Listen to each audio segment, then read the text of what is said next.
बिस्मिल्लाह अल्हम्दुलिल्लाह वस्सलातु वस्सलामु अला रसूलिल्लाह अम्मा बादु फ़अऊज़ु बिल्लाहि मिनश्शैतानिर रजीम। मुअज़्ज़ज़ीन सामीन कराम, ख़वातीन व हज़रात, कुर्बानी के मसाइल और अशरा ज़िलहज्जा के मसाइल को जानना अज़ हद ज़रूरी है।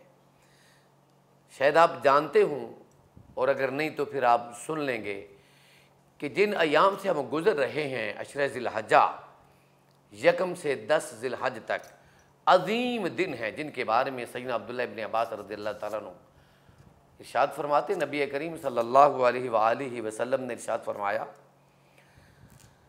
ये 10 दिन पूरे साल के दिनों से अफजल हैं हर एतबार से। इन दिनों में किया गया अमल बाकी दिनों के किए जाने वाले अमाल से अफजल है। इन दिनों में की जाने वाली इबादत, नमाज, तहज्जुद और सदक़ात व खैरात, जिहाद, जो कुछ भी इन दिनों में किए जाने वाले अमाल अफजल हैं। और इनमें करने का हुक्म क्या दिया है? तहलील है, ला इलाहा इल्लल्लाह कहना, तस्बीह है, अल्हम्दुलिल्लाह सुबहानल्लाह पढ़ना, और तहमीद है, अल्हम्दुलिल्लाह पढ़ना, ला इलाहा इल्लल्लाह पढ़ना, अल्लाहु अकबर पढ़ना, और तकबीरात का बुलंद करना, अल्लाहु अकबर, ला इलाहा इल्लल्लाह, अल्लाहु अकबर वलिल्लाहिल हम्द। ये दरअसल इनको मुनासबत हज के साथ है। ये हज के अयाम हैं और हाजी दूर दराज से इन दिनों में आते हैं और अल्लाह ताला का नाम, वो उसका ज़िक्र करते हैं, और फिर वो अल्लाह ताला की राह में जानवरों को कुर्बान भी करते हैं। और ये सारे के सारे दिन अफजल तरीन दिन हैं। यौम तरविया 8 ज़िलहज्जा का दिन, जिस दिन हाजी बैतुल्लाह का तवाफ़, सफ़ा मरवा की सही 2 रकात नमाज़ पढ़ने के बाद फिर हज का एहराम बांधते हैं और फिर वो अरफ़ात के मैदान में जाते हैं, वहाँ ठहरते हैं। वक़ूफ़े अरफ़ा है, फिर मुज़दलिफ़ा में ठहरते हैं, फिर मिना में आते हैं और फिर कुर्बानियाँ करते हैं। ये इब्राहीम अलैहिस्सलाम की वो याद है जो अल्लाह के हुक्म से उन्होंने बैतुल्लाह का हज किया था और लोगों के लिए उन्होंने एक सुन्नत मुकर्रर कर दी थी। तो अल्लाह ज़ुल जलाल वल इकराम ने इन दिनों की फ़जीलत इतनी ज़्यादा रखी है कि सहाबी पूछते, अल्लाह के नबी, अगर कोई शख्स इन दिनों में अगर कोई शख्स जिहाद फ़ी सबिलिल्लाह करता है उससे भी अफजल है। फरमाया जिहाद से भी अफजल है, मगर उस शख्स के जिहाद से जो अपने माल, जान और सवारी समेत अल्लाह की राह में कुर्बान हो जाए। तो सबसे पहले हमें इन दिनों में इबादत करनी चाहिए, रोज़ों का अहतमाम होना चाहिए, कसरत से तिलावत कुरान, अज़कार, सुबह शाम को अल्लाह ताला का ज़िक्र बैठ के, और सदक़ात व खैरात और हर नेकी का अहतमाम, अशराक और नवाफल का अहतमाम ज़रूर करना चाहिए। और दूसरी बात ये है कि कुर्बानी के कुछ मसाइल हैं, वो जानने बहुत ज़रूरी है कि अल्लाह रब्बुल इज़्ज़त ने ये कुर्बानी के जानवरों को ज़बह करने का हुक्म दिया है, ऊँटों को ज़बह करने का हुक्म दिया है। ऊँट में क्या है? फरमाया वल बुदना जअलना लकुम मिन शाइरिल्लाह, ये अल्लाह का शायर है, अल्लाह की निशानी है ये ऊँट।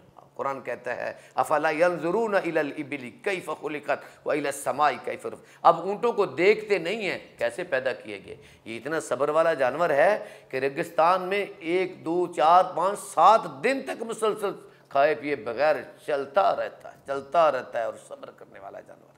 उसको अल्लाह की राह में कुर्बान करने को हुक्म दिया है। फरमाया वल बुदना जअलनाहा लकुम मिन शाइरिल्लाह लकुम फ़ीहा खैर, तुम्हारी इसमें फ़वाइद हैं, तुम इससे तिजारत करते हो, सफ़र में माल व असबाब इसके ऊपर रख के लेके जाते हो, तुम इनसे ऊँटनियों का दूध पीते हो, तुम इनका गोश्त खाते हो। फ़ज़कुर अलैहा सवाफ़ फ़ज़कुर इस्मल्लाह अलैहा सवाफ़, इनको जब तुम कितारों में खड़ा करके इनको नहर करना है। फ़इज़ा वजबत जुनूबुहा, फिर इनको जब नाहर हो जाएं, फ़कुलू मिन्हा वातिमल क़ानिअ वल मुअतर, फिर मांगने वाले और ना मांगने वाले को गोश्त खिलाना है। गाय है और गाय में, ऊँट में 7 हिस्से, और एक रिवायत में ऊँट में 10 हिस्से, गाय में 7 हिस्से ये मुकर्रर कर दिए ताकि वो लोग जो गुरबा हैं, यतीम हैं, जो बेवा हैं, जो मिस्कीन हैं, जो फ़ुक़रा हैं, जो भूखे हैं, जो मुफलिस हैं, जो तंग दस्ती का शिकार हो गए हैं, जो मुहाजिर हैं, इस्लाम की खातिर हिजरतें करके आए हैं, उनके लिए गोश्त का अहतमाम हो जाए। अल्लाह को ये सिफ़त बड़ी पसंद लगती है जब बंदा किसी को खाना खिलाता है। तो फरमाया कुर्बानी का गोश्त खिलाना लोगों को। और कुर्बानी का गोश्त खिलाने से पहले ये बात जानना ज़रूरी है कि ये कुर्बानी के जानवर कैसे होने चाहिए। फरमाया बेहतरीन होने चाहिए, इनमें ऐब नहीं होना चाहिए, 4 ऐबों से पाक, ना आँख से काना हो, ना कान से कान कटा हुआ हो, ना टांग से लंगड़ा हो, और ना इतना लागू कमज़ोर हो कि उसकी कमज़ोरी वादे हो। और एक 5वीं है ये कि बीमार ना हो जिसकी बीमारी बाकी। ये सिफतें इसके अंदर नहीं होनी चाहिए। और अगर इनके अंदर हो, क्या मतलब है? अल्लाह रब्बुल इज़्ज़त ऐसी बात को पसंद करता है, ऐसी कुर्बानी को अपने राह में जो खालिस हो, खूबसूरत हो। और हदीस में आता है इन्नल्लाह जमीलुन युहिब्बुल जमाल, अल्लाह खूबसूरत है और खूबसूरती को अल्लाह पसंद करते हैं। तो अल्लाह की राह में दिए गए जानवर खूबसूरत होने चाहिए, लेकिन नमूद व नुमाइश के लिए नहीं, माज लोगों को दिखलाने के लिए नहीं, अल्लाह को राज़ी करने के लिए, अगरचे ये महंगी होती हैं। और इसी तरह अल्लाह के रसूल सल्लल्लाहु अलैहि वसल्लम चित्त कुबरा 2 सींगों वाला मेंढा ज़बह करते थे। अगर ये मिल जाए, दुम्बा मिल जाए, बकरी मिल जाए, लेकिन शरीयत रखी है ऊँट, गाय और बकरा और छतरा ये दोंदे होने चाहिए। मुसिन्ना 2 दांतों को, 2 दांत टूटने के बाद फिर दोबारा उगते हैं, इसको दोंदा कहते हैं। तकरीबन 3 साल की ऊँटनी है, 2 साल 2.5 साल की गाय है, इस तरह तकरीबन 2 साल का बकरा दोंदा 2.25 साल का होता है। और 1 साल के बाद जो मेंढा है, छतरा है, जिसको हम बोलते हैं दुम्बा, ये दूंदे हो जाते हैं। तो इनको करना है। फरमाया अगर तुम पर सख्ती हो और ना मिलते हो तो बकरे में, गाय और ऊँट में तुम्हारे लिए रियायत नहीं, लेकिन छतरे में तुम्हारी रियायत है कि तुम जो है ना जज़ा, भेड़ का जो खीरा जानवर 1 दांत वाला भी तुम कर सकते हो। तो ये वो शराइत है।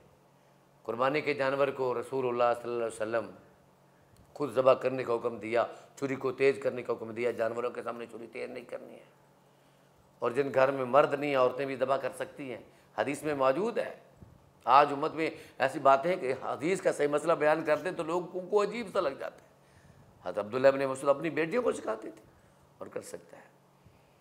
छुरी तेज़ होनी चाहिए और ये दुआ पढ़नी चाहिए, वज्जहतु वजहिया लिल्लज़ी फ़तरा समावाति अला मिल्लति इब्राहीम हनीफ़ वमा काना मिनल मुशरिकीन इन्ना सलाती व नुसुकी व महयाया व ममाती लिल्लाहि रब्बिल आलमीन। मैंने अपने चेहरे को अल्लाह का फरमाबरदार कर दिया, जैसे जानवर ने चेहरा अल्लाह की तरफ करके, इसने भी अपने आप को अल्लाह का फरमाबरदार करके कुर्बानी दे दी है, जिस रब ने कायनात को, ज़मीन व आसमान को पैदा किया है।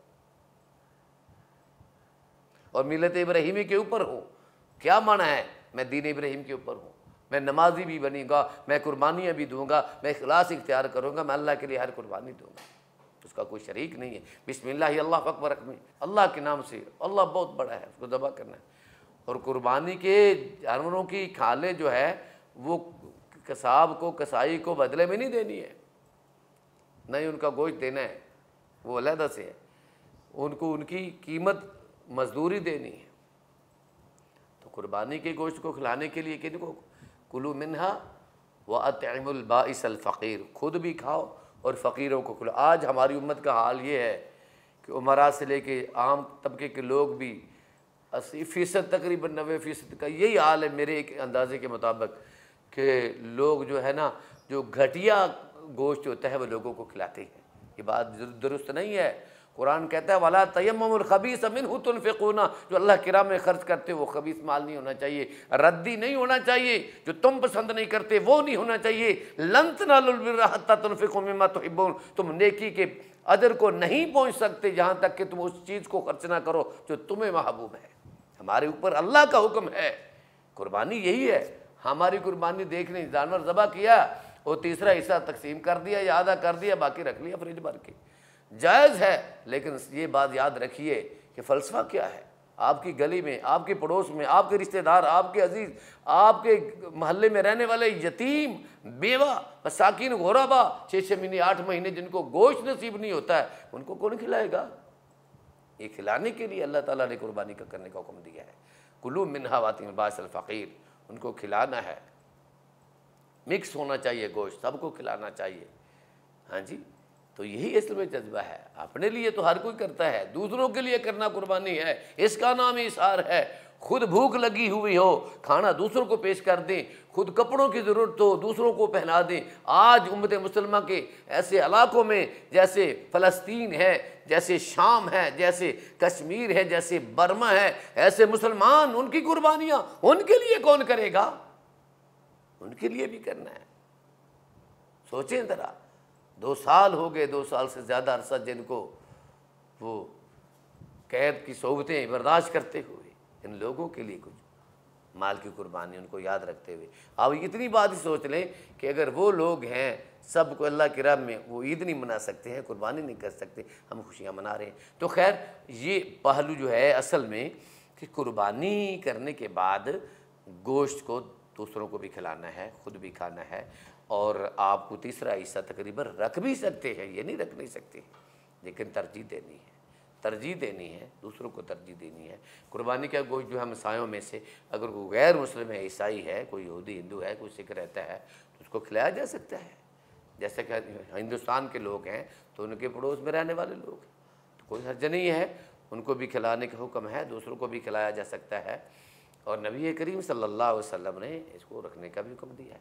लेकिन एक बात याद रखिए कि कुर्बानी जो है वो नमाज के बाद है, पहले नहीं है। अल्लाह के नबी सल्लल्लाहु अलैहि वसल्लम की सुन्नत मुबारक ईद को जल्दी पढ़ते, ईद उल अज़हा को जल्दी अदा करते, ईद उल फितर को भी जल्दी अदा करते। जल्दी नमाज अदा करने के बाद आप घर में आते हो, कुर्बानी के जानवर को ज़बह करने के बाद उसका गोश्त बना के उसको पका के वो खाते। लिहाजा इस बात को भी याद रखना ये रोज़ा नहीं है। और रवायत में आता है ला तसुमू फी हाज़िल अय्याम, इन दिनों में रोज़ा ना रखो, ये खाने पीने के दिन हैं। और 4 दिन बिलखुसूस ज़िक्र के दिन हैं, 9 ज़िलहज्जा से 13 ज़िलहज्जा तक। और ये 4 दिन तकरीबन कुर्बानी की जो इख्तिलाफ पाया जाता है, ज़्यादातर लोग 3 दिन की कुर्बानियाँ करते हैं, लेकिन अहादीस में है 4 दिन तक असर की नमाज के वक़्त तक कुर्बानी की गुंजाइश रखी है, क्योंकि अय्याम तशरीक 4 दिन की होती है। फ़ज़्कुरुल्लाह फ़ी अय्यामिन मालूमात, फरमाया ये मालूम मुकर्रर दिनों में अल्लाह का ज़िक्र कसरत से करो। तो इन दिनों में इनके अंदर 9 ज़िलहज्जा भी आता है। अल्लाह के नबी सल्लल्लाहु अलैहि वसल्लम 9 ज़िलहज्जा का रोज़ा रखा, हज के मौका पर हाजी नहीं रखेंगे। और इसके बारे में पूछा गया कि अगर हम अरफा के दिन का रोज़ा रखें, अरफा के दिन का, जहाँ पे हाजी अरफा के मैदान में होते हैं, मैदान अरफात में, ये सबसे बड़ा दिन जो है या 10वां दिन बड़ा दिन है, तो ये हज के दिन है। तो पूछा गया कि इस दिन का रोज़ा, फरमाया 2 साल के गुनाहों का कुफ़ारा है। अल्लाह अकबर। फरमाया युकफ़िरु सनतल माज़िया वल जारिया, 2 साल के गुनाह अल्लाह इससे माफ़ कर देते हैं। हमें भी रोज़ा रखना चाहिए, दूसरों को भी रखवाना चाहिए 9 ज़िलहज्जा का रोज़ा। और तकबीरात घर में भी पढ़नी चाहिए, औलादों को भी पढ़ानी चाहिए। अल्लाहु अकबर ला इलाहा इल्लल्लाह वल्लाहु अकबर वलिल्लाहिल हम्द, अल्लाहु अकबर कबीरा अल्हम्दुलिल्लाह कसीरा व सुबहानल्लाह बुकरतम वसीला। अल्लाह बहुत बड़ा है, अल्लाह बड़ा है। ला इलाहा इल्लल्लाह, अल्लाह के सिवा कोई माबूद नहीं। वल्लाहु अकबर, अल्लाह बहुत बड़ा है। अल्लाहु अकबर, अल्लाह बड़ा है। वलिल्लाहिल हम्द, सारी तारीफ़ें उसी की हैं। अल्लाह की तारीफ़ों को आम करना है, अल्लाह की किबरियाई को बुलंद करना है, अल्लाह के ज़िक्र को बुलंद करना है, अल्लाह की फरमाबरदारी करनी है, नमाज का एहतमाम करना है। और फिर ये कुर्बानी उन लोगों की नहीं है कि जो समझते हैं कि हमने कुर्बानी की, अच्छे कपड़े बनाए हैं, बल्कि हर तरह के बंदे की कुर्बानी है, हर बंदे की नमाज है। जिनके पास कपड़े नहीं हैं उनकी ईद नहीं होगी, उनकी भी होगी। लिहाजा सादगी के अंदर अगर कोई बनाता है सादा बन के तो अच्छा है।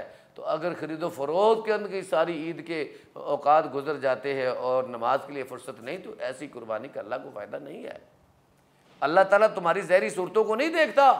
हदीस में आता है अल्लाह ताला तुम्हारे मालों को नहीं देखता, अल्लाह तुम्हारे दिलों को देखता है, तुम्हारे दिलों को देखता है और तुम्हारे आमाल और नेकियों को देखता है। लिहाजा हमें इन दिनों में कसरत से नेकियां करनी चाहिए। अल्लाह रब्बुल इज़्ज़त से दुआ है कि अल्लाह में ऐसे काम करने की तौफीक अता फरमाए, आलम इस्लाम की अल्लाह मदद फरमाए। और जिन्होंने कुर्बानियाँ दी हैं अल्लाह उनकी कुर्बानियाँ भी कबूल फरमाए। जो जानवर ज़बह करते हैं करेंगे अल्लाह उनकी कबूल फरमाए, और जो नहीं करते अल्लाह हम सबको उसकी तौफीक अता फरमाए। और कुर्बानी के जानवर की खालों को अल्लाह की राह में 8 मुसारफ़ हैं उन्हीं पे खर्च करना चाहिए, आम लोगों को नहीं देना चाहिए।